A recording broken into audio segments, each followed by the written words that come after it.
I'm surprised I didn't find out about this sooner.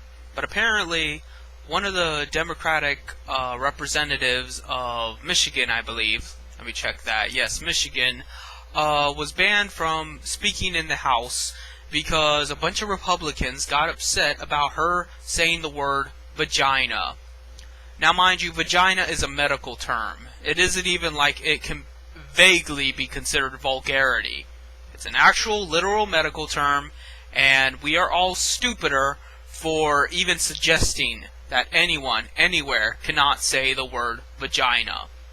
So, not only does this prove that they are anti-science, anti-reason, anti-technical terminology, but they are misogynist, pro-censorship, authoritarian, and just brutal bullies, which you come to expect from the Republican Party.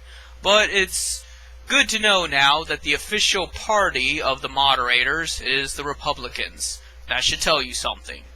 So, I don't even know what to say here other than I'm just disgusted. I'm disgusted with... And I know what this is really about. This has nothing to do with her language. This is about how they don't want this Democratic representative talking about abortion.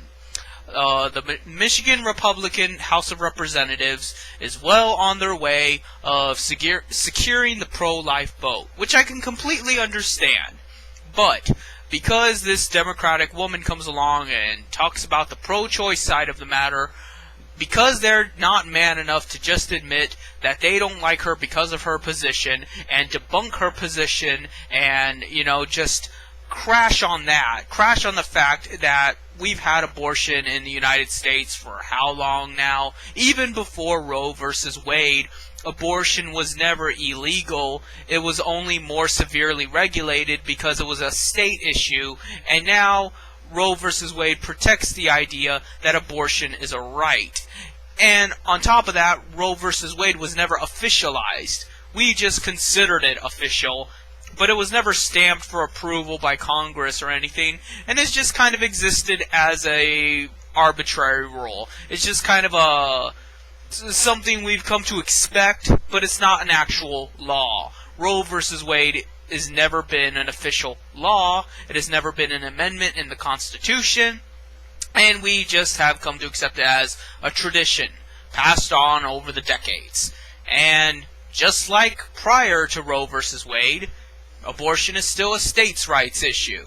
And nobody has just taken the time out to outright ban abortion, even though they legally could.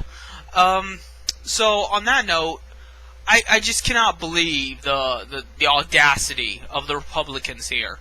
And mind you, in case people are not figuring it out, I am not for abortion. But even my politics on abortion cannot hold a candle to the amount of revolting disgust I get from censorship of any kind, of any sort. And the very fact that I know goddamn well that this is about her position on abortion rather than whatever she said. She could have fucking said a dead baby jokes and, shown graphic pictures of dead babies and fucking fingered herself to it, and the Republicans would not have cared. But the very fact that she is for abortion in this room full of anti-abortion people is why she got censored and why she got suppressed. And that is wrong. That is not how we do things in the United States of America. And what she should do is take this to court, because that is a public building. All this bullshit about how you can do that on private property, guess what? The House of Representatives is not private property.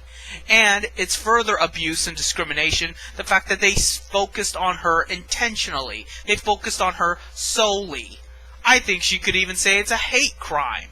And if I was that representative, I would do it. Not only would I do it, but I would do it on your tax dollars. I would hire the attorneys on your tax dollars. I would drag the shit out on your tax dollars. And I would make those Republicans rue the day they ever messed with me. That's how you get shit done. That's how you get laws passed. That's how you lead a revolution. And that's what this generation has forgotten.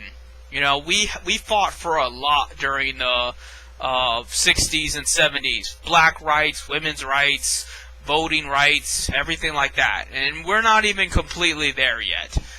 There are still a large amount of people that can't vote because they have a felony. And, you know, what doesn't count as a felony these days? So, conveniently, they still get out of giving us the right to vote. And at that, voting really doesn't do all that much. As I've said in the past, we only get to vote on state laws, representatives, and senators. And they want to fucking take that away from us, too. They didn't want people doing it in the old days because they didn't own property. Then because they were black or because they were women. And now it's because conveniently they committed a crime, even though fucking everything's a crime. It's always something. They don't want you to have any rights whatsoever. So this isn't about abortion. This is about principle. And once you understand that, I think you'll side with this woman too. So, I guess...